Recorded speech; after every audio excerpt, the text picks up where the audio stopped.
자, 시작하기 전에 6장을 같이 한번 읽겠습니다.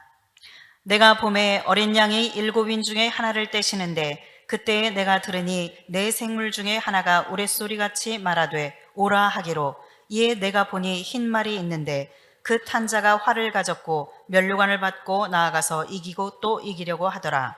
둘째 인을 떼실 때에 내가 들으니 둘째 생물이 말하되 오라 하니, 이에 다른 붉은 말이 나오더라. 그 탄 자가 허락을 받아 땅에서 화평을 제하여 버리며 서로 죽이게 하고 또 큰 칼을 받았더라. 셋째 인을 떼실 때에 내가 들으니 셋째 생물이 말하되 오라 하기로, 내가 보니 검은 말이 나오는데 그 탄 자가 손에 저울을 가졌더라. 내가 내 생물 사이로부터 나는 듯한 음성을 들으니 이르되 한 데나리온의 밀 한 되요 한 데나리온의 보리 석 되로다. 또 감람류와 포도주는 해치지 말라 하더라. 넷째 인을 떼실 때에 내가 넷째 생물의 음성을 들으니 말하되 오라 하기로, 내가 봄에 청황색 말이 나오는데 그 탄 자의 이름은 사망이니 음부가 그 뒤를 따르더라. 그들이 땅 4분의 1의 권세를 얻어 검과 흉년과 사망과 땅의 짐승들로서 죽이더라. 다섯째 인을 떼실 때에 내가 보니 하나님의 말씀과 그들이 가진 증거로 말미암아 죽임을 당한 영혼들이 제단 아래에 있어 큰 소리로 불러 이르되 거룩하고 참되신 대주제여, 땅에 거하는 자들을 심판하여 우리 피를 갚아주지 아니하시기를 어느 때까지 하시려 하나이까 하니, 각각 그들에게 흰 두루마기를 주시며 이르시되 아직 잠시 동안 쉬되 그들의 동무 종들과 형제들도 자기처럼 죽임을 당하여 그 수가 차기까지 하라 하시더라. 내가 보니 여섯째 인을 떼실 때에 큰 지진이 나며 해가 검은 털로 짠 상복같이 검어지고 달은 온통 피같이 되며 하늘의 별들이 무화과나무가 대풍에 흔들려 설익은 열매가 떨어지는 것 같이 땅에 떨어지며 하늘은 두루마리가 말리는 것 같이 떠나가고 각 산과 섬이 제자리에서 옮겨지매 땅의 임금들과 왕족들과 장군들과 부자들과 강한 자들과 모든 종과 자유인이 굴과 산들의 바위 틈에 숨어 산들과 바위에게 말하되 우리 위에 떨어져 보좌에 앉으신 이의 얼굴에서와 그 어린 양의 진노에서 우리를 가리라. 그들의 진노의 큰 날이 이르렀으니 누가 능히 서리요 하더라. 아멘. 요한계시록에서 이제 요한이 보았던 그 환상의 이야기를 전개해 나가는 데 있어서 도구가 되는 것이 바로 우리가 잘 알고 있는 인과 나팔과 대접입니다. 자, 이것은 두루마리, 고대의 두루마리의 그 모양을 그린 거인데, 제가 여기다가 히스기야 왕의 인장을 갖다가 붙여놓고 실로 묶은 모습을 조금 그려 넣었습니다. 그래서 고대 두루마리가 이제 어떻게 생겼는지 그것에 대해서 설명을 드리려고 하는 것인데, 자, 이렇게 파피루스나 아니면 뭐 양피지나 이런 것들로 이렇게 둘둘 말아서 끈으로 이렇게 묶어가지고 그 위에 진흙이나 아니면 밀랍 같은 것으로 이렇게 붙입니다. 그래서 아무나 그것을 떼어보지 못하도록 그렇게 붙이고 나서 그 위에다가 바로 인장, 도장이죠. 그것을 여기에 찍습니다. 그래서 보내는 자의 그 도장을 찍죠.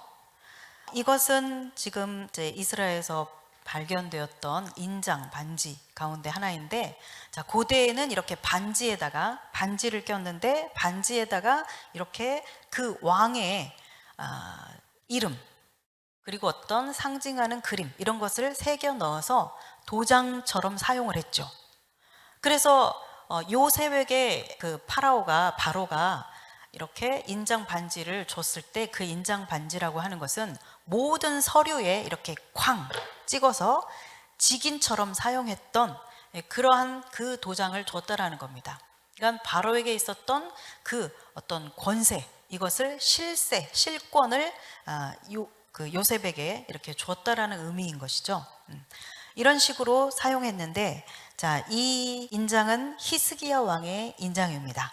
2009년도에 고대 예루살렘 지역에서 발견된 것인데, 히브리대 고고학과 교수가 이 발견된 것을 설명할 때 둘둘 말린 이 파피루스 두루마리는 얇은 끈으로 이렇게 묶여 있었다.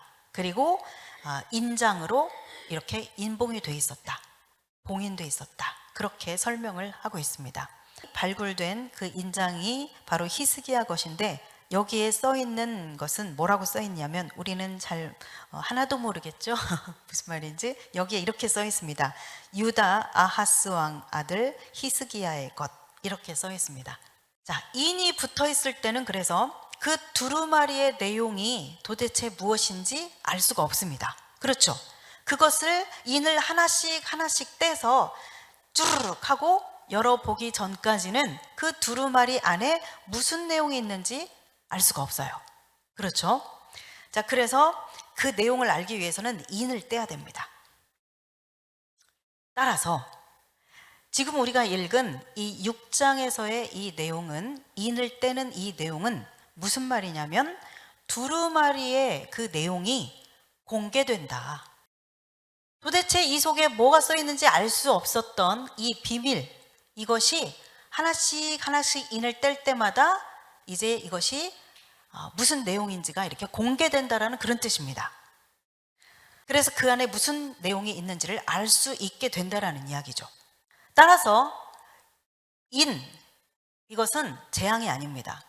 흔히 사람들이 인재앙, 나팔재앙, 대접재앙 이렇게 싸그리 다 재앙이라고 얘기를 하는데 인은 재앙이 아니에요. 이 인은 바로 이 두루마리, 예수님이 지난 시간에 5장에서 보좌에 앉으시니 곧 하나님이 가지고 계셨던 이 두루마리를 예수님에게, 어린 양에게 건네주시죠. 그래서 이 두루마리를 어린 양 예수님이 받으셨습니다. 그리고 이 안에 있는 내용이 무엇인지를 이제 계시하시는 거죠. 누구에게요? 요한에게. 계시라는 것은 레벨라티오라고 했죠. 뚜껑을 열다. 뚜껑을 열기 전에는 이 속에 뭐가 있는지 모르는데 뚜껑을 이렇게 열었더니 이 속에 뭐가 들어있네, 이렇게 알 수 있는 것처럼 신부의 얼굴을 베일로 가려서 얼굴을 볼 수 없었는데 신부의 얼굴을 이렇게 베일을 들어 올렸더니 신부의 얼굴이 확실하게 보이더라. 이런 뜻을 가지고 있는 것이 레벨라티오, 계시입니다.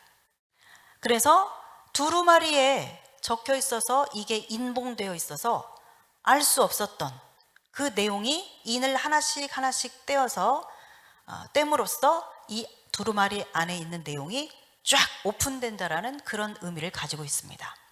나팔이나 대접과 같은 경우는 천사들이 실행합니다. 그러나 인을 떼는 것은 예수님이 직접 하세요. 그것도 하나의 방금 설명드린 것을 반증해 주는 것인데, 나팔이나 대접은 천사들이 수행하지만 이 인을 떼는 것은 오직 인을 뗄 수 있는 자격은 예수님에게만 있어요. 우리가 지난 시간에 그것을 5장에서 봤지요. 그래서 바로 인을 뗄 수 있는 유일한 자격이 있는 이 예수님께서만이 이 인을 떼심으로써, 직접 예수님이 떼심으로써 이 숨겨진 비밀을 계시하신 것입니다. 자, 오늘도 한번 대략 우리가 이제 읽은 본문을 한번 어떤 내용으로 구성되어 있는지 한번 보도록 하겠습니다. 오늘 우리가 읽은 6장 내용은 6개의 인을 떼는 내용입니다. 1, 2절은 첫 번째 인이죠. 첫 번째 인은 흰 말을 타고 있는 사람이 면류관을 바꿔서 이기려고 하더라. 자, 그 내용입니다. 둘째 인을 떼었을 때에는 붉은 말이 나오죠. 붉은 말이 들고 있는 것은 뭐죠? 큰 칼입니다. 큰 칼. 자, 큰 칼. 그러면 이건 무엇을 의미하는 걸까요? 자, 전쟁하는 것이죠. 예. 그리고 셋째 인을 떼었을 때는 검은 말이 나왔습니다. 뭘 들고 있었나요? 저울을 들고 있죠. 저울을 들고 있으면서 그렇게 얘기해요. 한 데나리온에 밀 한 되요, 한 데나리온에 보리 석되다. 자, 이 말은 무슨 말이냐면, 데나리온이라는 것은, 한 데나리온은 하루의 품삯이에요. 그러니까 오늘날로 치면 한 10만 원에서 20만 원 사이 정도, 뭐 그냥 10만 원이라고 합시다. 예. 그리고 여기에서 석되 할 때 이 되, 계량하는 이 되, 이것은 코이닉스라고 하는 단어를 쓰는데 이것은 약 1리터 정도의 분량이에요. 자, 그래서 이 검은 말을 타고 딱 저울을 들고 있는 이 사람이 하는 말이 아니라 내 생물 사이에서 나는 듯한 음성을 들었다 그랬죠. 예. 뭐라고 하느냐면 한 데나리온의 보리 석되다. 즉 1리터짜리 이게 3개 이거 있는 이 보리가 10만 원, 20만 원. 자, 그리고 밀 한 되죠. 밀가루. 예를 들어서 밀가루, 밀 이거 1리터 정도 이렇게 1리터짜리 병 여러분 그거 생각하시면 됩니다. 그 분량 그게 10만 원, 20만 원 막 이러는 거예요. 이거 엄청나게 비싼 거죠. 즉 기근이 들어서 이 식량난으로 인해서 아주 비싸진 어떤 그런 상황들을 이야기하는 것이죠. 기근을 말하는 것입니다. 그리고 넷째인을 떼었을 때 청황색 말이 나오죠. 자, 그 탄자의 이름은 사망이다 그랬습니다. 그러면서 이제 뒤에 부분에 보면 검과 흉년과 사망과 땅의 짐승들로서 죽이더라 그랬거든요. 자, 검은 몇째인입니까? 둘째인이죠. 그리고 흉년, 기근 이것은 셋째인이죠. 그리고 이제 넷째인을 뗐더니 바로 둘째와 셋째 플러스 거기에다가 사망과 땅의 짐승들로서 죽이는 일까지가 있는 것입니다. 자, 이제 구체적인 이런 것들에 대해서는 나중에 이제 설명을 할 겁니다. 구체적인 본문들에 대해서는. 자, 그래서 한 가지만 말씀드리면 땅의 짐승들로서 죽인다고 할 때 이 짐승이라는 단어가 네리온이라고 하는 이 단어를 쓰고 있는데 이 단어는 히브리어로 하이야라고 하는 단어를 번역한 단어입니다. 하이야. 여러분들 많이 들어보셨을 거예요. 네. 살아있는 것. 그런 뜻을 가지고 있는 이 하야라고 하는 뜻을 가지고 있습니다. 그러니까 땅의 짐승으로서 죽인다라고 할 때 우리가 짐승, 사자, 곰 막 이런 거 그것도 포함되겠지만 플러스 모든 살아 움직이는 것 그것이 포함되는 것이에요. 그러니까 바이러스 같은 것도 해당이 되죠. 네. 그래서 곤충 이런 것들도 해당이 되고 예. 그래서 이제 우리가 나중에 이제 또 보겠지만 이것이 전염병과도 연관되어 있는 전염병을 이야기하는 것입니다. 왜 그렇게 해석하는지에 대해서는 이제 성경적인 근거를 가지고 여러분들에게 설명을 해드릴 것입니다. 그리고 나서 이제 5째 인을 떼었는데 보니까 죽임당한 영혼들이 제단 아래에서 언제까지 우리의 피를 갚아주지 않겠습니까? 하고 신원하여 주시기를 호소하는 그런 내용이 나옵니다. 여기가 어딜까요? 지금 이 5째 인을 떼었을 때 이 상황은 어디에서 일어나는 상황일까요? 자, 하나님의 말씀과 그들이 가진 증거로 죽임을 당한 영혼들이 어디에 있습니까? 지금 하늘이죠. 이 지금 공간은 이 5째 인을 뗐을 때 지금 요한이 보고 있는 이 장면은 지금 하늘에서의 장면이에요. 그렇죠? 네. 그렇기 때문에 하나님의 말씀과 예수님의 그 증거로 말미암아서 목배임을 당한 그 영혼들이 지금 이렇게 하나님 앞에 호소하고 있는 거예요. 언제까지 우리의 원수를 갚지 않아 주시겠습니까? 빨리 원수를 갚아 주십시오라는 이야기죠. 예, 그런 호소를 하고 있습니다. 자, 흰 옷을 입혀 주시면서 그 수가 차기까지, 즉 그 순교자의 그 수가 차기까지 좀 더 쉬고 있으라고 그렇게 말씀하시죠. 그래서 5째 인을 뗐을 때의 장면은 지금 배경이 하늘이다. 아시겠죠? 그리고 6째 인을 뗐더니 해가 검어지고 달도 피같이 되고 별들이 막 우두두두두 떨어지고 막 이런 장면이 나오죠. 이런 장면들 어디서 많이 보셨죠? 여러분들이 성경을 많이 읽으신 분들이라면 이런 장면들은 많이 이 선지서들에서, 구약 성경에서 많이 나오고 있다는 것을 알게 되실 겁니다. 네. 하나님께서 심판과 구원을 베푸시는 날, 즉 여호와의 날, 큰 날, 크고 두려운 날, 그 날, 하욤, 그렇게 얘기하고 있는 날이죠. 그래서 우리는 이 날이 무슨 날인지, 성경을 모르는 사람들은 도대체 그 날이 무슨 날인지 모르지만, 첫 시간에 말씀드렸던 것처럼 이때 당시에 이 편지를 읽고 있는 이 사람들은 그날 하고 이것을 읽으면 그날, 하욤, 그렇게 안다는 이야기입니다. 그날은 바로, 왜냐하면 수많은 선지자들이, 구약 이 성경을 통해서 수많은 선지자들이 선지서를 통해서 이 날에 대해서 아주 많이 설명을 하고 아주 많이 예언을 했기 때문에 그렇습니다. 그래서 이제 여섯째 인을 뗐을 때 이런 일들이 일어나면서 하늘도 떠나가 버리고 산과 섬이 옮겨지고 막 이런 장면들이 막 보이는 거예요. 그러면서 사람들이 막 무서워가지고 막 숨으면서 진노의 큰 날이 이렇으니 누가 능히 서리요, 막 이러면서 덜덜덜 떠는 그런 모습이 바로 여섯째 인의 모습입니다. 됐죠? 자, 그래서 우리가 읽은 6장의 내용은 첫 번째부터 여섯째까지의 인을 떼는 내용입니다. 먼저 첫 번째에서 네 번째까지의 인을 뗐을 때 등장하는 이 말들이 도대체 무슨 말인지, 이 말들이 의미하는 것은 무엇인지, 그것을 한번 보도록 하겠습니다.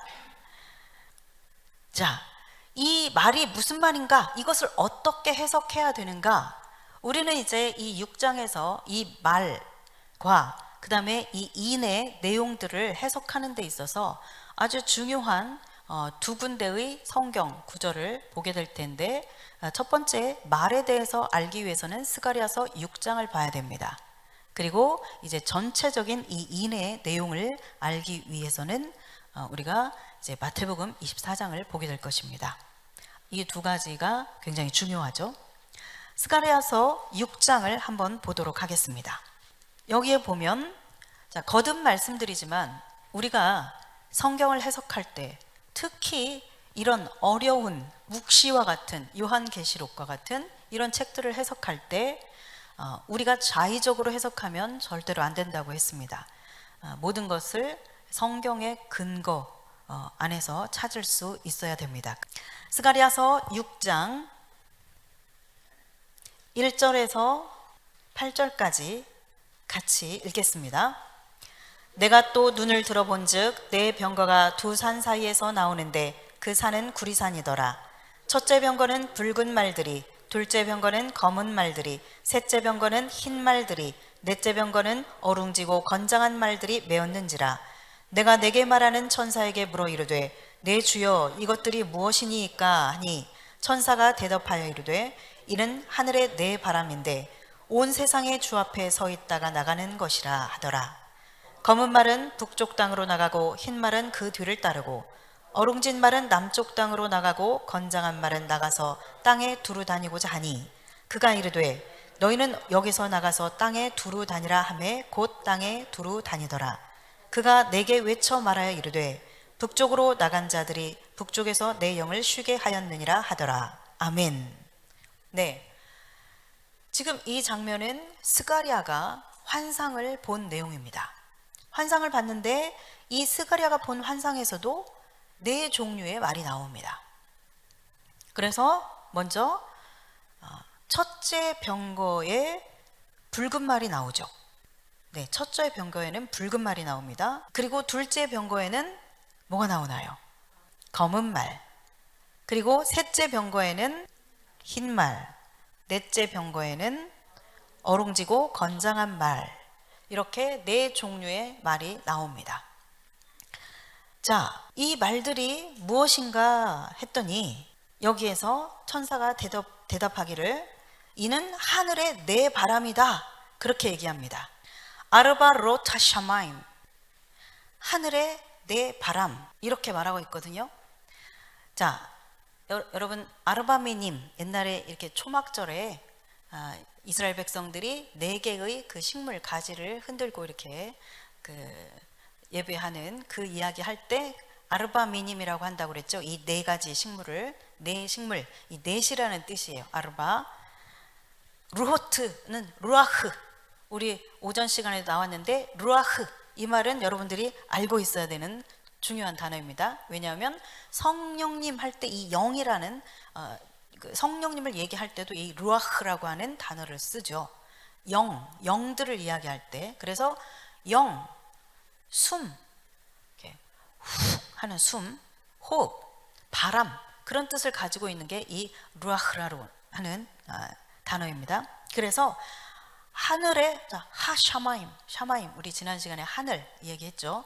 그래서 하늘에 내 바람이다. 즉, 이 동서남북 사방에서 이제 하나님 앞에 서 있다가 딱 명령을 받고 나가려고 준비하고 있는 이 영이라는 거예요. 하늘에 있는 내 영이다.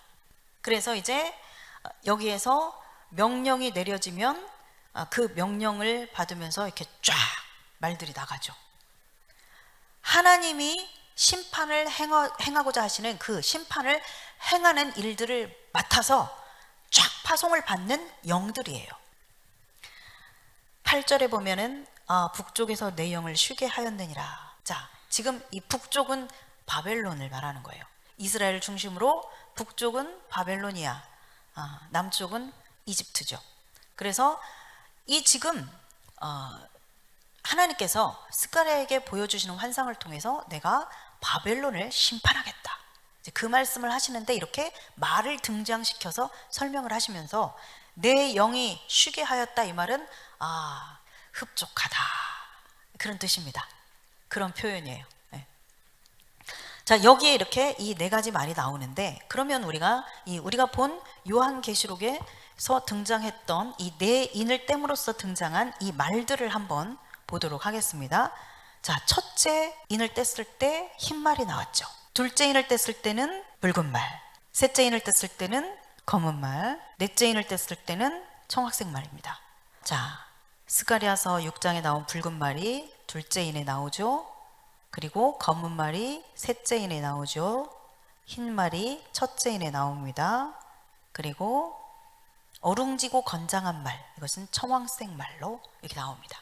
요한계시록 6장에서 지금 첫째부터 넷째까지의 인을 뗄 때 등장하는 이 말은 바로 스가랴서 6장의 뭔가 모티브를 가지고 있는 이제 그런 것이다 라는 것을 우리가 알 수 있죠.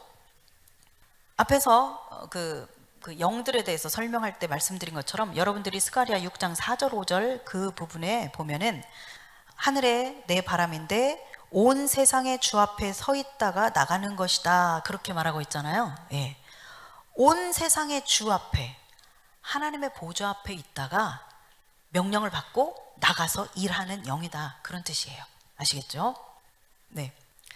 자, 그래서 이 말들이 주님 앞에서 이렇게 명령을 받고 쫙쫙쫙 나가서 수행하는 것처럼, 그렇게 지금 우리가 보고 있는 이 6장에서도 내 생물의 명령을 받고서 이 말들이 쫙쫙쫙 나가는 겁니다. 그런 모습을 보여줌으로써 어떤 일이 일어날 것인가를 보여주는 것이에요. 이 내 인의 말들이 가지고 있는 그 의미들을 또 우리가 이제 해석하는 데 있어서도 우리가 또 구약 성경에서 그 근거를 찾을 수 있습니다. 구약 선지서들에 보면 그 하나님의 심판을 의미하는 그런 컨셉들로서 바로 이 기근과 지진과 전염병과 칼, 이것을 이야기하거든요. 네. 자, 그래서 제가 이제 이것을 이렇게 쭉 찾아봤는데 이 칼, 기근, 전염병, 이것은 아주 세트로 다닙니다. 여러분들이 구약 특히 선지서들 보면 여러분들이 이제 확인하실 수 있어요. 네. 다음에 성경을 보실 때 여러분들 이제 요한계시록을 쭉 듣고 나서 다음에 성경을 보실 때 보면 그런 것들이 이제 눈에 보일 겁니다. 그래서 제가 이렇게 검색을 해보니까 이제 이렇게 정말 연구를 하려면 단어들 하나하나 원어들을 찾아가고 또 그 원어들이 각각 이제 스트롱 넘버가 있거든요. 그 넘버들을 따라서 또 다른 단어 추적하면서 정말 이런 수고들을 해야 되는 과정들이 있습니다. 근데 이제 이 칼, 기근, 전염병 이것을 가지고 이렇게 검색을 해보면 최소한 제가 그냥 너무 시간이 없어서 일일이 다 이 단어들을 다 집어넣어서 검색하지는 않았지만 이 세트로 이렇게 딱딱 등장하는 이것이 최소한 40번 이상이 등장을 해요. 그러니까 이 칼, 기근, 전염병 이것은 아주 구약 시대부터 하나님께서 선지자들에게 말씀하실 때 심판을 의미하는 것으로 그 컨셉으로서 항상 사용하셨던 것이다.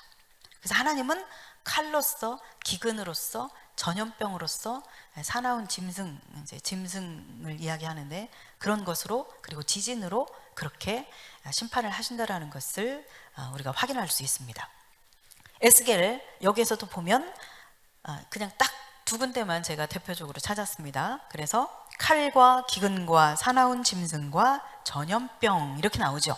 그리고 예레미야 38장 2절에서도 칼과 기근과 전염병에 죽으리라 이렇게 나오죠. 이런 말들이 항상 이렇게 묶여가지고 세트로 계속 구약에 보면 아주 많이 등장을 해요.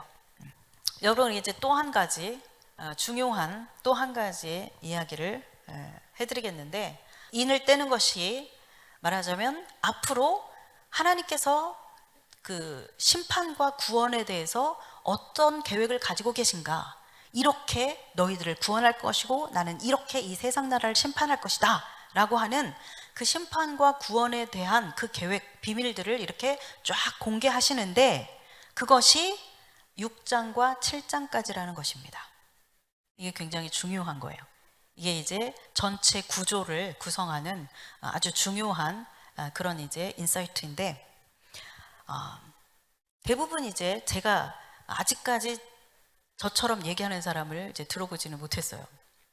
그런데 대부분의 사람들은 이 6장을 인재앙으로 이렇게 이제 분류를 하거나, 그리고 어떤 분들은 심지어는 7장에서 벌써 휴거가 일어났다고 얘기하기도 합니다. 네. 그러나 제가 이제 여러분들에게 성경적인 근거로 설명을 다 해드릴 텐데, 인을 떼는 것, 그래서 이 두루마리의 내용이 공개되어서 전체적인 그 심판과 구원에 대한 개요 아시죠? 개요. 네. 그 전체를 개요를 쫙 보여주는 내용이 6장과 7장입니다. 그래서 이 7장 내용은 여러분들이 이제 7장 보면 그 유명한 14만 4천 이야기가 나오는 곳이 7장이에요. 네. 근데 이 7장은 그냥 이렇게 삽입된 그런 게 아니에요. 6장과 함께 쫙 이어지는 아주 중요한 두루마리의 그 계시의 내용을 개요해주는 그런 것이 바로 7장입니다. 말하자면 메인스트림이에요. 본 가지예요. 그냥 이렇게 격가지 같은 그런 게 아니에요. 그냥 이렇게 껴넣은 그런 게 아니에요. 그리고 이 7장의 내용이 휴거일 수 없는 이유가 또 이제 우리가 보는 성경들에서 다 이야기가 이제 나오게 됩니다.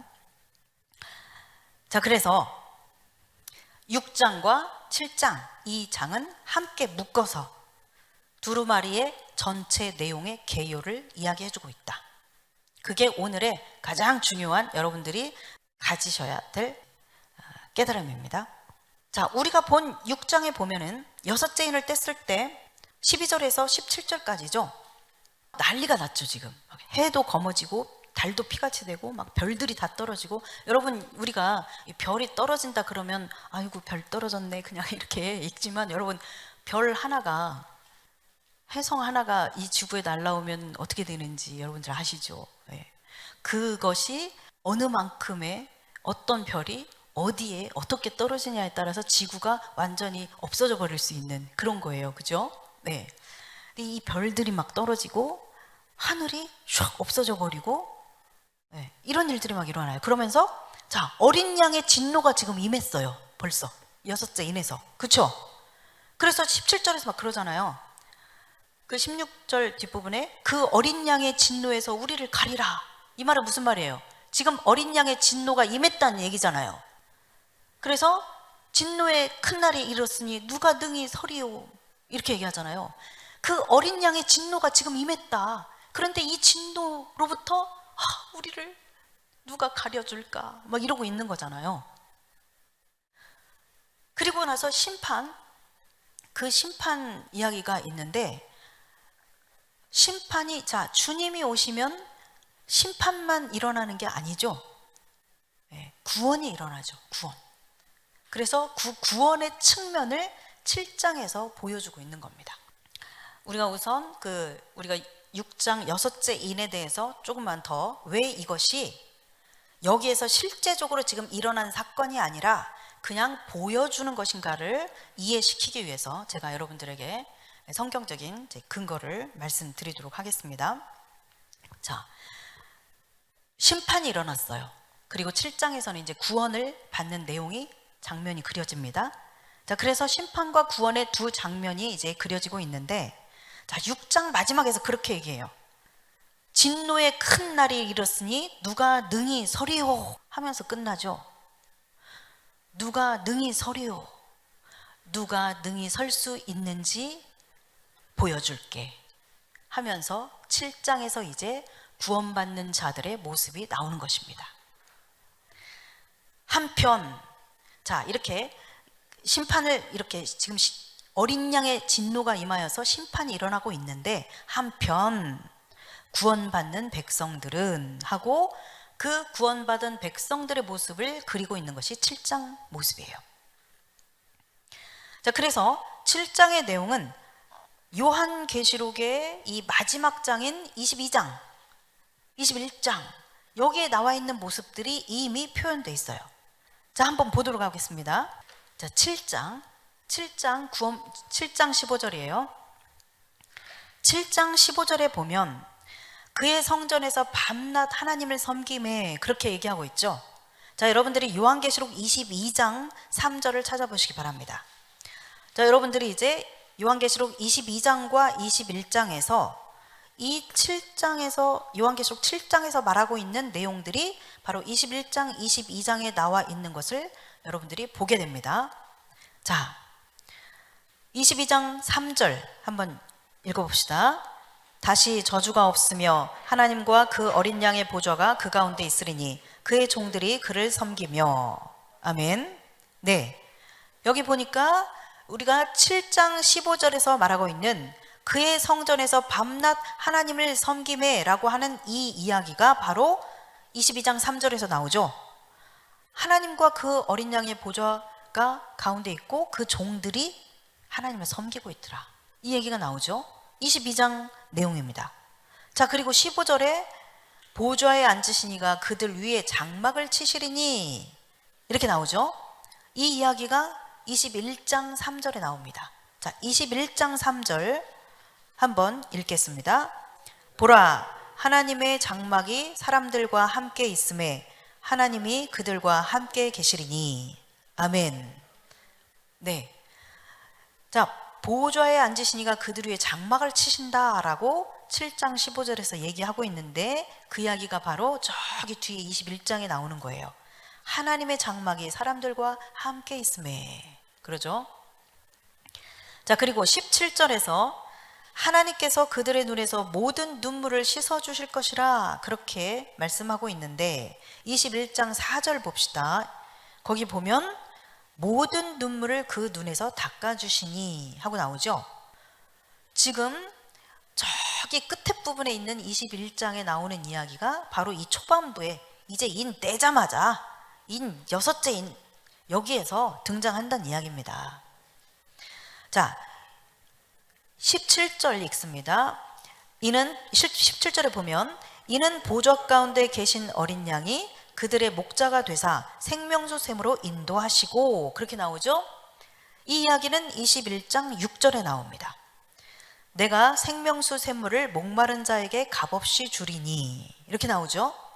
네, 생명수 샘물을 주시는 그 어린 양 예수 그리스도에서 얘기하고 있는데, 바로 이 7장에서 그 어린 양이 목자가 되셔서 생명수 샘으로 인도하신다, 이렇게 얘기하고 있죠.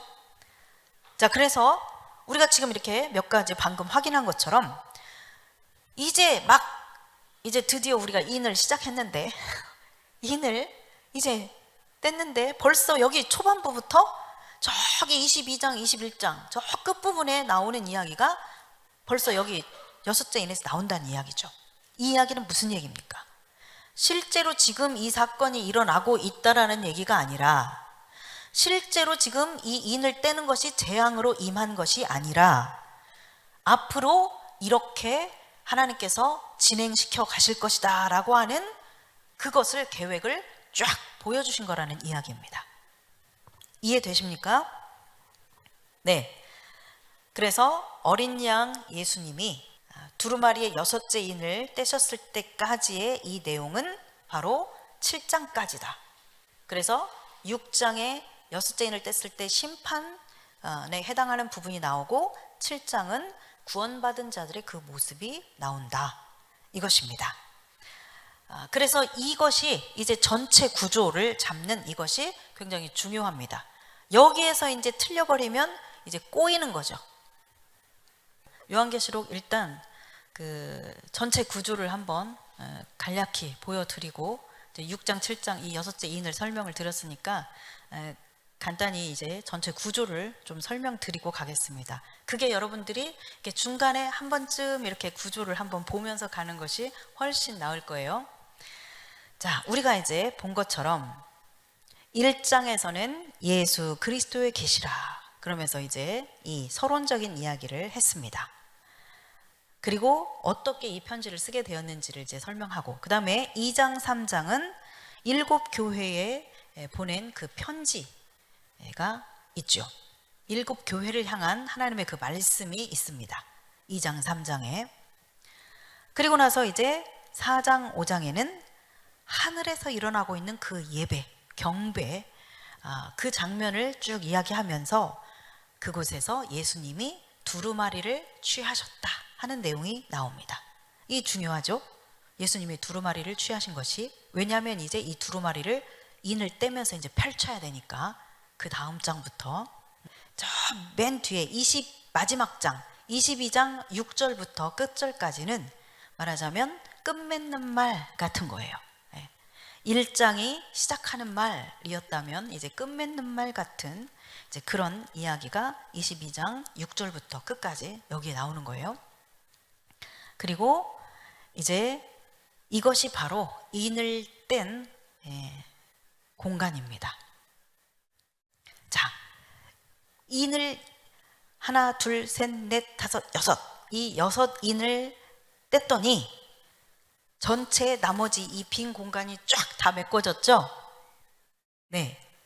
왜 그러냐면 이 인을 땜으로써 이제 지금부터의 일로 시작해서 저기 예수님께서 오시고, 그리고 새하늘 새 땅이 임하고 영원한, 정말 우리의 모든 눈물을 닦아주시고 우리가 영원한 그 새하늘 새 땅에서 살게 될 것까지의 그 이야기를 이 6인을 땜으로써 다 공개되기 때문에 그래요.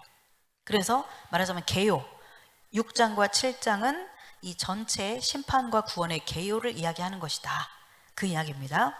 그리고 이제 마지막 7째 인이 남았잖아요.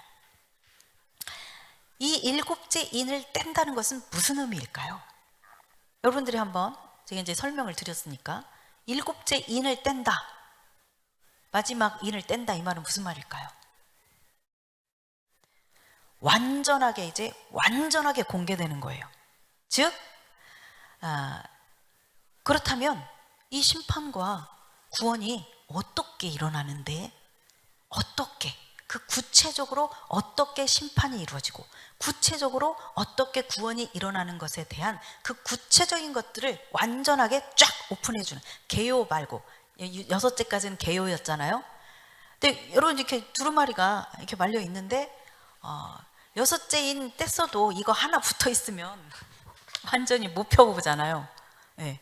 이 마지막 하나가 딱 떼졌을 때 쫙 하고 다 펴지죠. 그런 것처럼 이 7째 인을 뗐다라는 얘기는 7째 인을 땜으로써 이제 그 구체적인 그 계획까지가 완전하게 오픈됐다라는 것을 의미하는 겁니다. 자, 그래서 7인을 뗐더니 뭐가 나와요? 나팔이 나오죠, 나팔.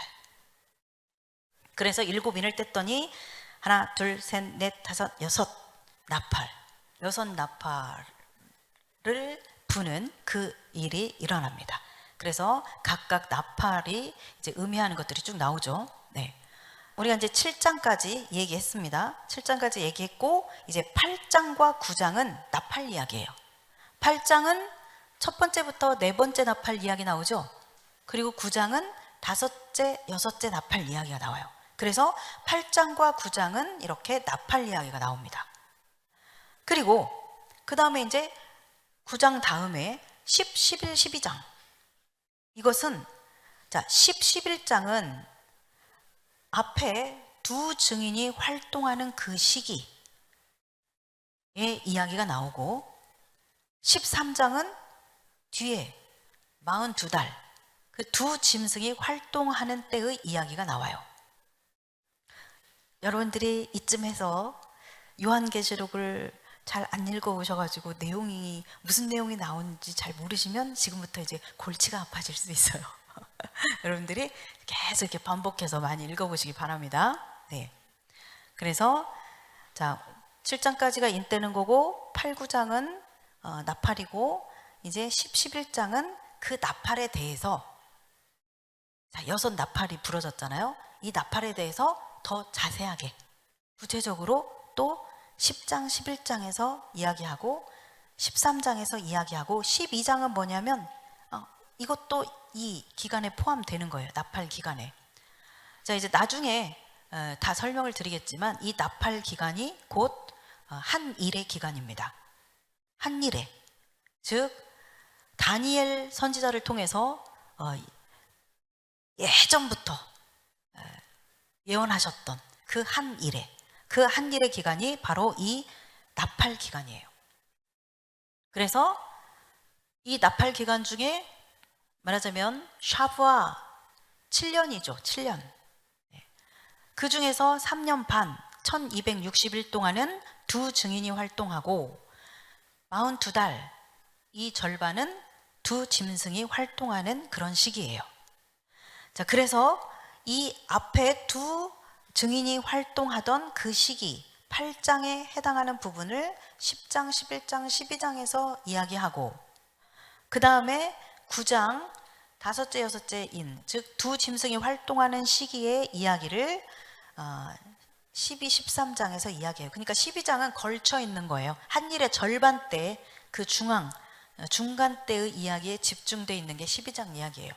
그래서 10, 11, 12, 13 이렇게 이 네 개의 장이 8, 9장에서 말한 나팔에 대한 상세한 이야기를 하고 있는 거예요. 자, 여러분들이 이제 계속 깨닫겠지만 이 요한계시록은 굉장히 구조가 탄탄합니다. 제가 첫 시간에 말씀드린 것처럼 구조가 굉장히 탄탄해요. 구조적이에요. 그래서 그리고 아주 치밀하게 구성되어 있습니다. 그리고 제가 예를 들어서 지난번에 설명한 것처럼 성경은 어떤 개요적인 이야기를 딱 하고 나서 그것에 대해서 클로즈업 해가지고 자세하게 그것을 풀어서 다시 이야기하는 그런 기술 방법을 테크놀로지 말고 기록하는 방법, 그 기술 방법을 많이 사용하고 있어요. 성경에서 아주 많이 사용하는 방법 가운데 하나입니다. 그래서 그 중에 한 가지 예로 그 말씀 드렸잖아요. 하나님이 1장 27절에서 사람을 지으셨다고 말씀하셨는데 2장에 가니까 사람을 또 지으시네. 또 사람을 짓는 이야기가 나온단 말이에요. 그러면서 자세하게 이야기하고 있죠. 아담과 하와를 짓는 이야기를. 그 말은 딱 한 절로 1장 27절에서 딱 한 절로 말하고 지나간 그것을 다시 2장에서 이제 클로즈업 해가지고 자세하게 설명하는 거예요.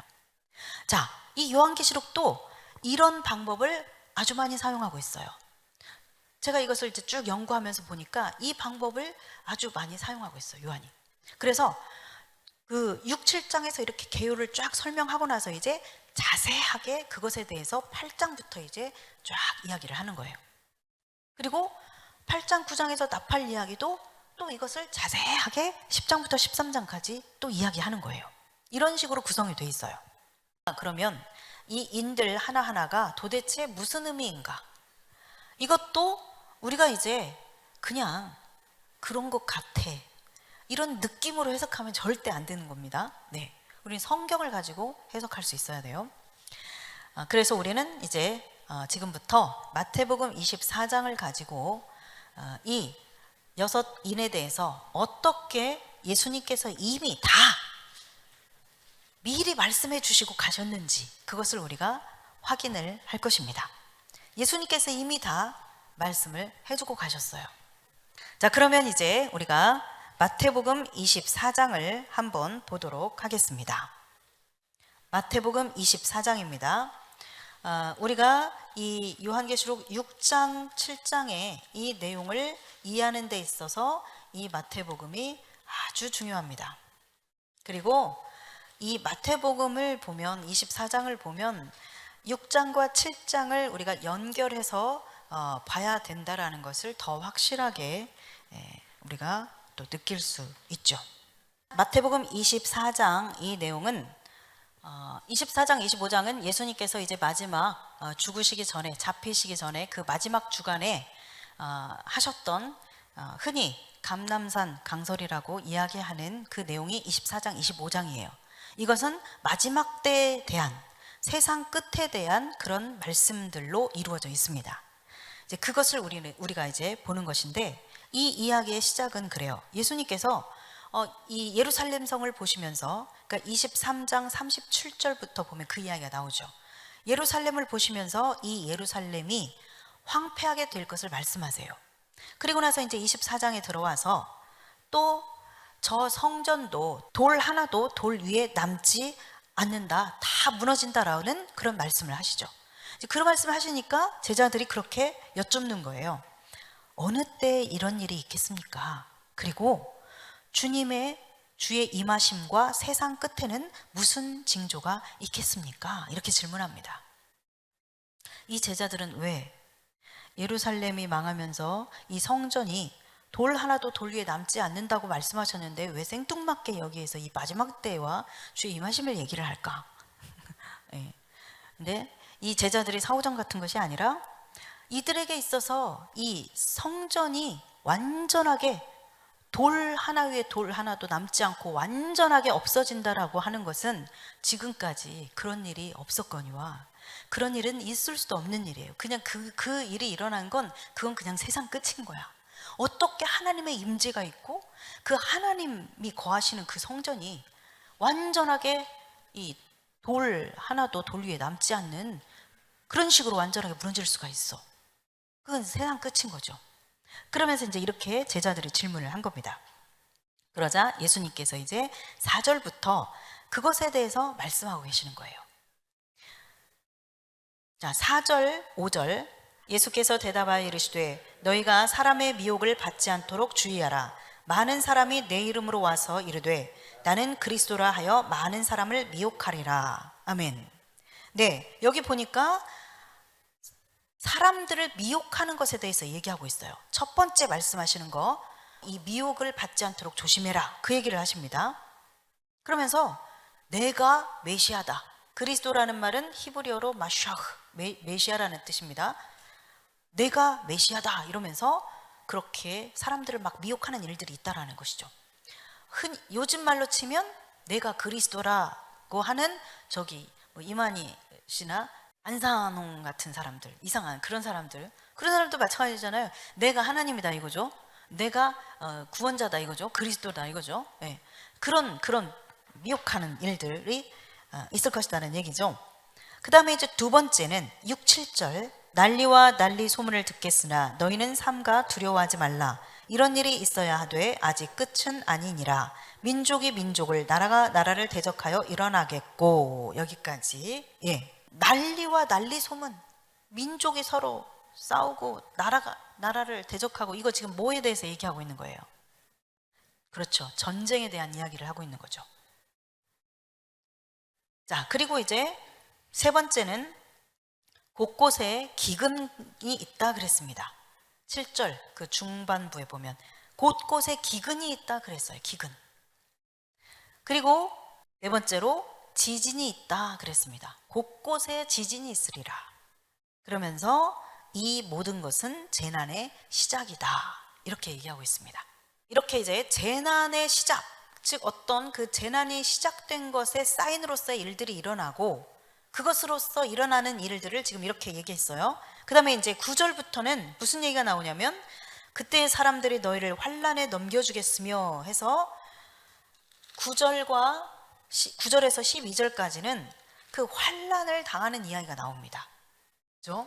그래서 모든 민족들에게 너희가 미움을 받고 막 너희를 죽이고 거짓 선지자들이 그렇게 많이 미혹을 하면서 그런 일들이 일어날 것이다. 그 얘기를 하고 있어요. 그러면서 이제 13절에서 그러나 끝까지 견디는 자는 구원을 얻으리라 이렇게 마무리하죠. 천국 복음이 모든 민족에게 증언되기 위하여 온 세상에 전파되리니 그제야 끝이 온다. 15절에서 28절까지는 자 그러므로 너희가 선지자 다니엘이 말한 바 멸망에 가증한 것이 거룩한 곳에 서거든 하면서 이제 쭉 그 환난 앞에서 환난이 있을 것이다 라고 하는 그 환난에 대한 구체적인 이야기를 하고 있어요. 아까 말씀드린 것처럼 이런 식으로 기술을 하는 것이 굉장히 많아요. 자, 여러분들이 9절에 환난의 동그라미를 쳐보세요. 9절의 환난. 이 9절에 나오는 이 환난에 대해서 15절에서 28절까지 쫙 자세하게 이야기하고 있는 거예요. 그리고 13절의 구원의 동그라미를 쳐보세요. 13절에서 말하는 이 구원에 대해서 29절에서 31절까지 얘기하고 있는 거예요. 9절에서 14절까지 환난이 있겠고 그러나 끝까지 견디는 자는 구원을 얻을 것이다. 이 얘기를 말하자면 개요적으로 이렇게 얘기를 하고 그 환난에 대해서 자세하게 그 구원에 대해서 자세하게 뒤에서 이야기하고 있다는 얘기입니다. 네, 자 그러면 예수님이 말씀하신 이걸 한번 보면 6장에서 우리가 첫째 인이 떼어졌을 때 흰 말이 나왔잖아요. 네. 자, 이 흰 말과 관련해서 말씀하시는 게 마태복음 24장 4절 5절입니다. 둘째 인을 뗐을 때 요한계시록 6장 둘째 인을 뗐을 때가 뭐예요? 전쟁에 관한 이야기죠. 그런데 바로 6절 7절에서 7절 상반절까지 해서 전쟁 이야기를 하고 있어요. 예수님이 난리와 난리 소문, 민족이 민족을 나라가 나라를 대적하는 전쟁 이야기를 하고 있습니다. 자 그리고 셋째 인을 뗐을 때 자 셋째 인을 뗐을 때 무슨 이야기를 하죠? 기근 이야기 하고 있죠.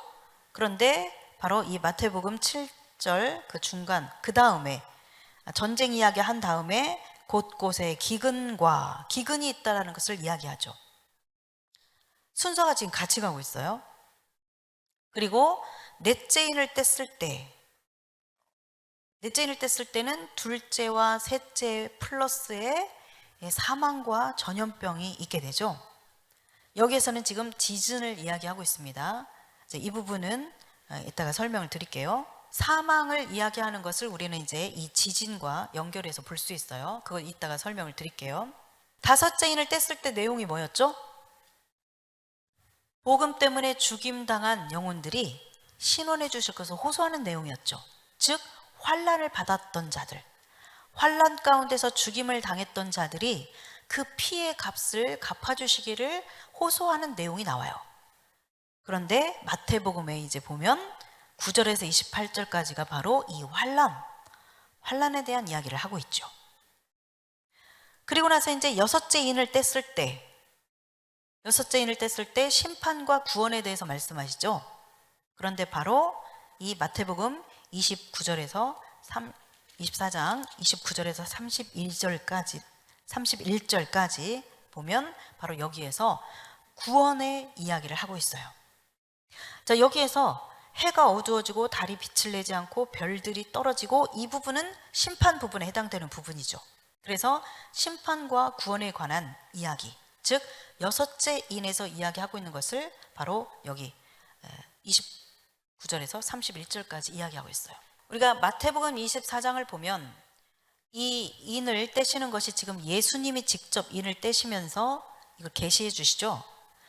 이 인을 떼시는 지금 계시해 주시는 예수님이 이미 이 요한과 함께 지내실 때 죽기 바로 전에 24장을 통해서 이곳에서 미리 다 말씀을 하고 가신 거예요. 그래서 우리가 이제 살펴본 것처럼 이렇게 각각의 인과 딱딱 맞게 지금 이 순서대로 마태복음 24장에서 이야기를 진행하고 있다는 것을 우리는 보게 됩니다. 이 흰말이 미혹이다라고 하는 것은 우리가 충분히 이해할 수 있습니다. 왜냐하면 저기 13장에 가면 두 짐승이 나오죠. 적그리스도와 거짓 선지자에 대해서 나오는데, 이 거짓 선지자에 대해서 이렇게 묘사를 한 거 보면 생긴 건 어린 양 모습인데 그 입에서 나오는 말은 용의 말을 하고 있어요. 그렇게 설명하고 있어요. 자, 그래서 이 거짓 선지자들, 거짓 그리스도, 이들은 바로 그리스도를 흉내낸다는 것이죠. 겉보기에는 그리스도와 같은데 실제로 행하는 것, 말은 사단의 말을 하고 있는, 그것이 그들이 하는 일이에요. 바로 이 백마라고 할 때 흰말? 흰말은 좋은 건데? 예수님이 타고 오는 건데? 그러면서 흰말은 좋은 쪽으로 해석을 하려고 하는 그런 경향성이 있고, 또 그렇게 해석하시는 분들도 있는데, 우리는 이 미혹, 이 첫째인 흰말에 대한 해석을 마태복음 24장에서 얻을 수 있습니다. 이 동일한 병행되는 구절이 누가복음 21장에 또 동일하게 나오죠. 마치 이렇게 그리스도인 것처럼 흉내는 내는데 실제로는 아닌 그런 거짓된 모습으로 그렇게 사람들을 미혹하는, 그리스도인 것처럼 내가 그리스도다라고 마태복음에서 말씀하시는 것처럼 그 일들을 하는 것이 바로 이 미혹하는 자들이기 때문에 바로 흰말을 타고 등장하는 것으로 나오죠. 그래서 말하자면 이들에게 그 면류관도 있는 거예요. 마치 예수님이 쓰고 계시는 그 금으로 된 면류관과 같은, 예수님 흉내, 왕의 흉내를 내면서 그렇게 하고 있는 모습이 바로 첫째인을 뗐을 때의 흰말의 특징이죠. 여러분들이 보시는 것처럼 첫째인에서 넷째인까지는 재난의 시작입니다. 재난의 시작이다, 그렇게 얘기하고 있어요. 이 재난이라고 하는 말은 여기서 우리가 요한계시록에서 재앙이라는 말, 화, 이런 말이 나오는데 그런 단어가 아닙니다. 이 재앙이라고 하는 단어, 플레이게라는 단어를 쓰는데 여기에서 이 재난의 시작이다 할 때 이 재난은 그 플레이게라고 하는 단어가 아니에요. 여기에서 쓴 단어는 특이하게도 산통입니다. 산통. 여러분들 그 산모가 진통하는 그 산통 있죠? 해산의 진통. 그때 쓰는 단어 오딘이라고 하는 단어를 쓰고 있어요. 그래서 이것은 이 앞에서 말하고 있는 첫째부터 넷째까지의 이 일들은 재난의 시작이다.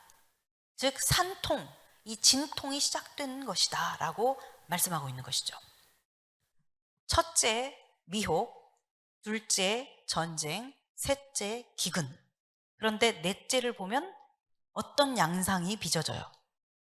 둘째와 셋째가 막 합해지고 거기에다가 플러스해서 사망과 전염병이 들어가죠.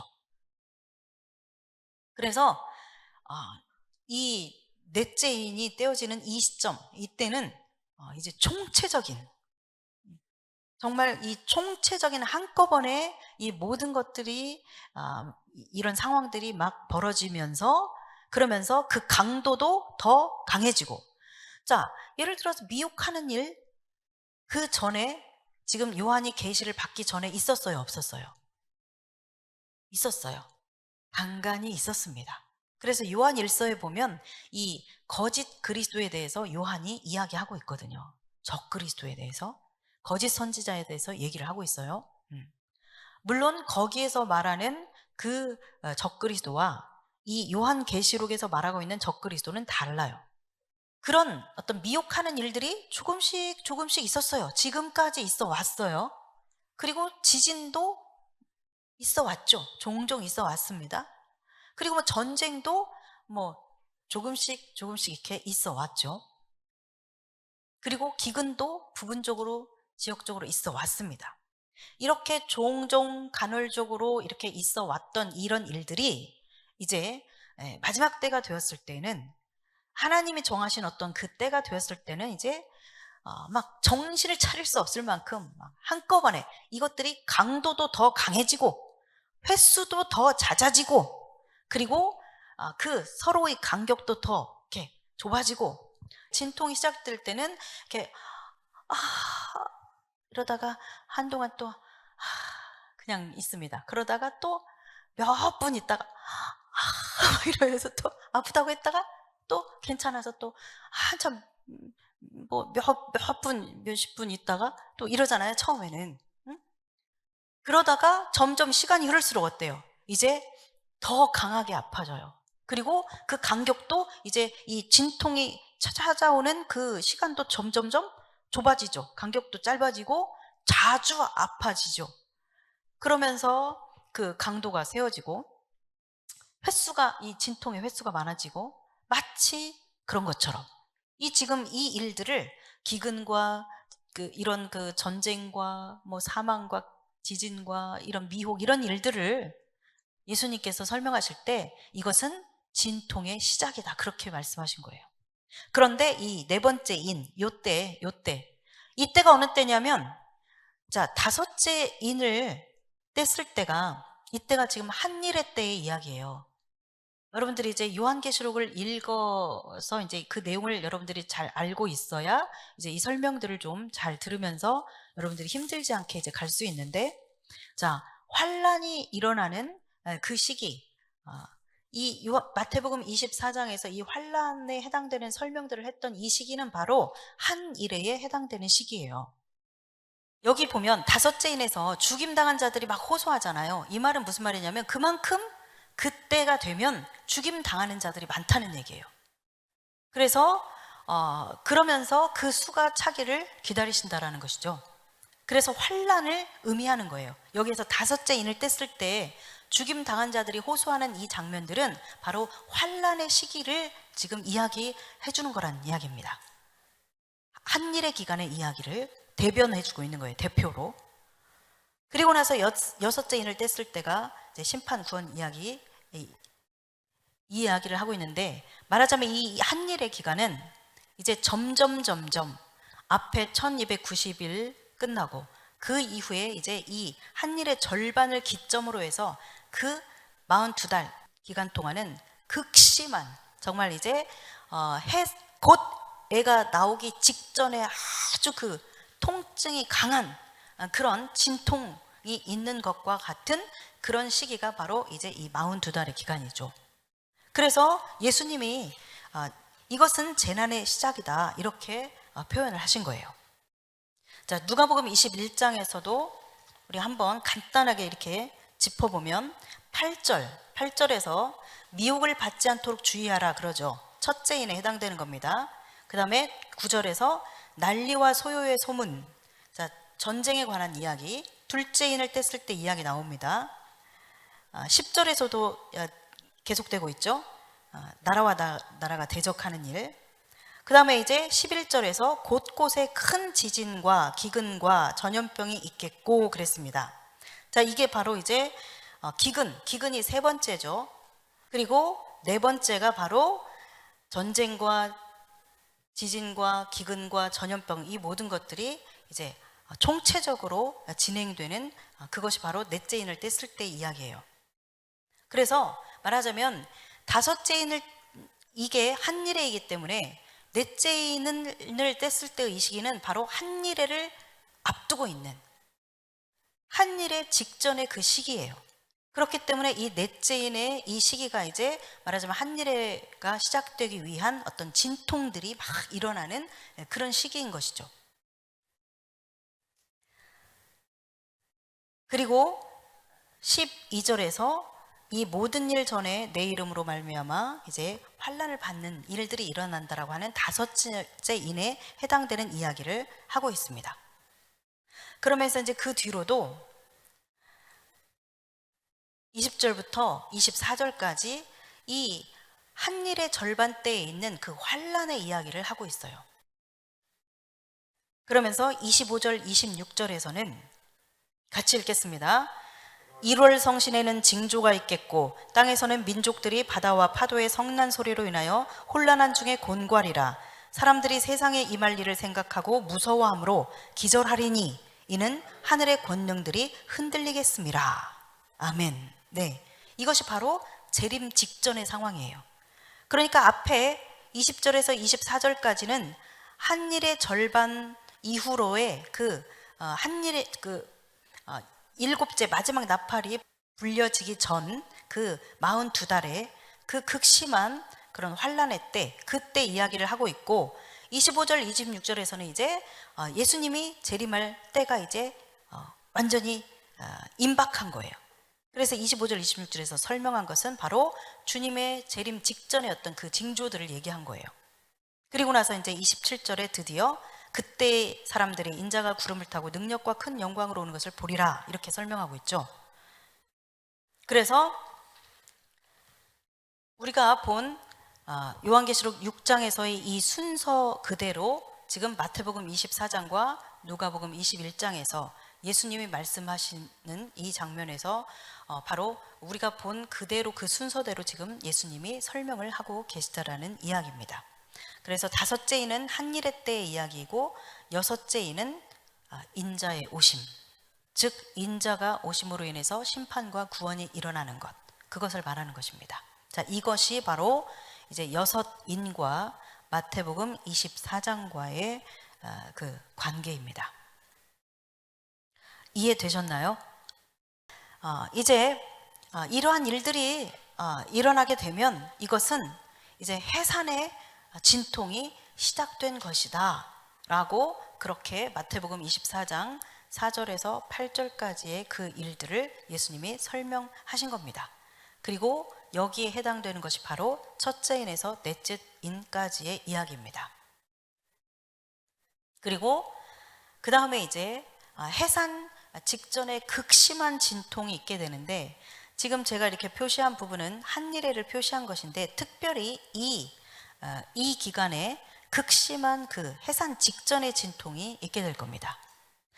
그리고 다섯째 인에서 설명하고 있는 죽임 당한 자들이 호소하는 그 장면들은 바로 이 기간의 특징, 그것을 대표적으로 다섯째 인을 뗐을 때 이 사람들이 호소하는 장면을 통해서 보여주고 있는 것이죠.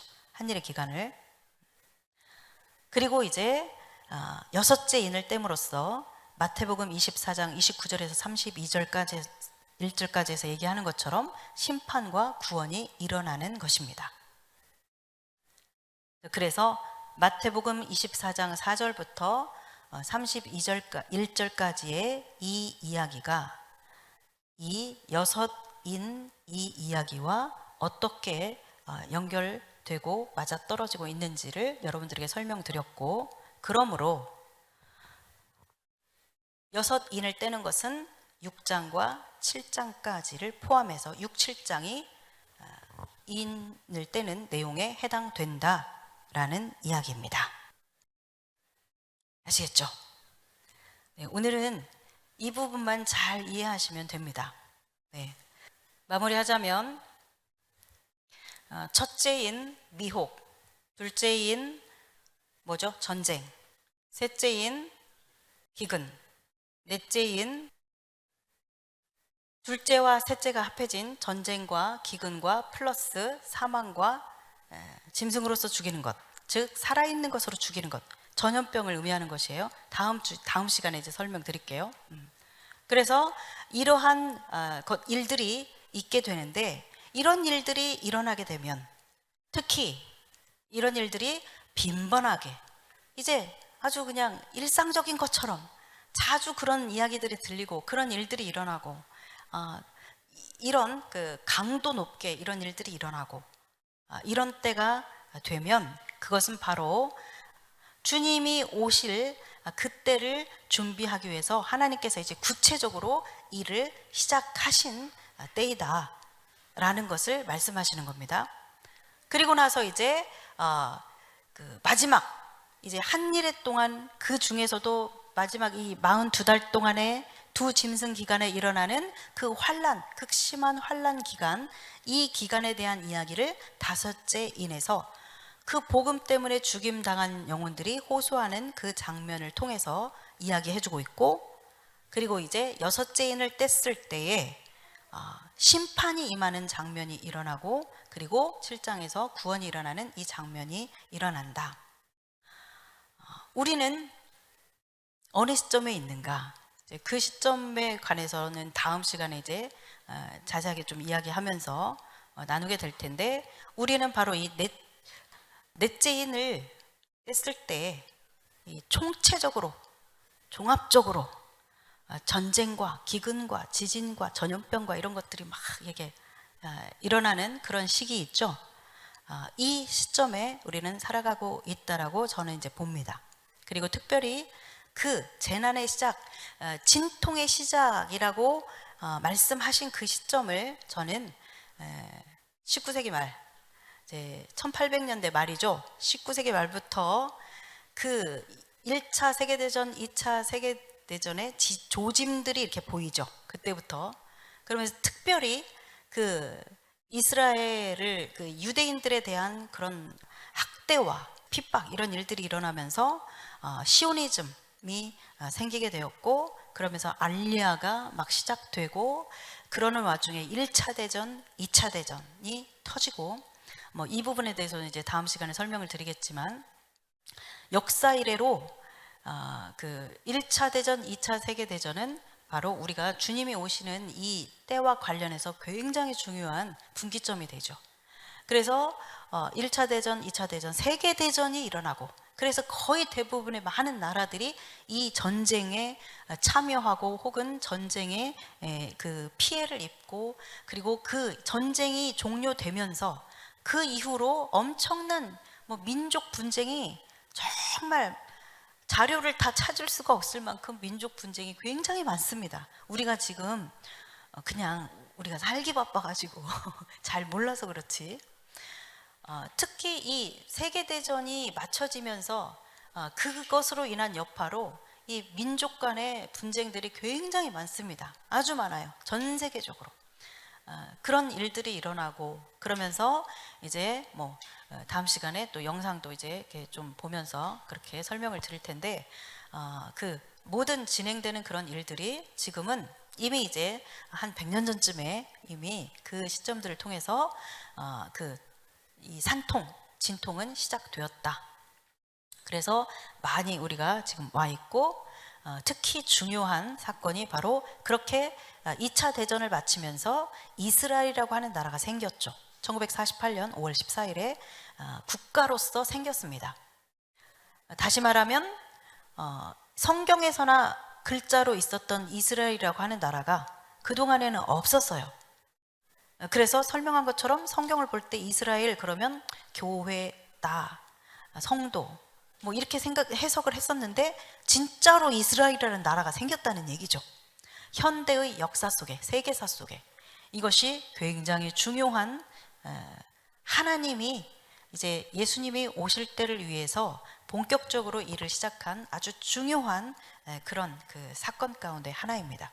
그래서 마태복음 24장에서 이것은 재난의 시작이다, 진통이 시작되었다, 진통의 시작을 의미하는 사건들이다 라고 하신 그 일들이 이미 이렇게 시작이 되었고, 많은 몇십 년 지나서 지금 우리가 이 시대를 지금 살아가고 있고, 그래서 얼마나 이런 문제가 지금 어떻게 진행되고 있는지에 대해서는 다음 시간에 이제 영상을 조금 보면서 또 설명을 드리면서 그렇게 나누도록 하겠습니다. 그래서 저는 이제 그렇게 보고 있죠. 지금은 넷째 인을 떼었을 때의 어떤 그 일어나는 일과 같은 그 시대에, 다시 말하면 이것을 다르게 표현하면 이제 한 일회가 시작되는 것을 앞에 두고 있는, 한 일회가 시작되면, 저는 이제 지난번에 설교할 때도 말씀드렸지만 한 일회가 시작되면 아주 빠르게 일이 쫙 진행될 겁니다. 그래서 이 한 일회가 시작되기 전에, 이 한 일회의 시작을 앞두고 언제 이 한 일회가 시작될까, 그러면서 이렇게 우리가 이렇게 그런 시대를 살고 있는 게 바로 지금 우리가 살고 있는 시대라고 그렇게 보고 있습니다. 네, 일단 오늘은 여기까지 하겠습니다.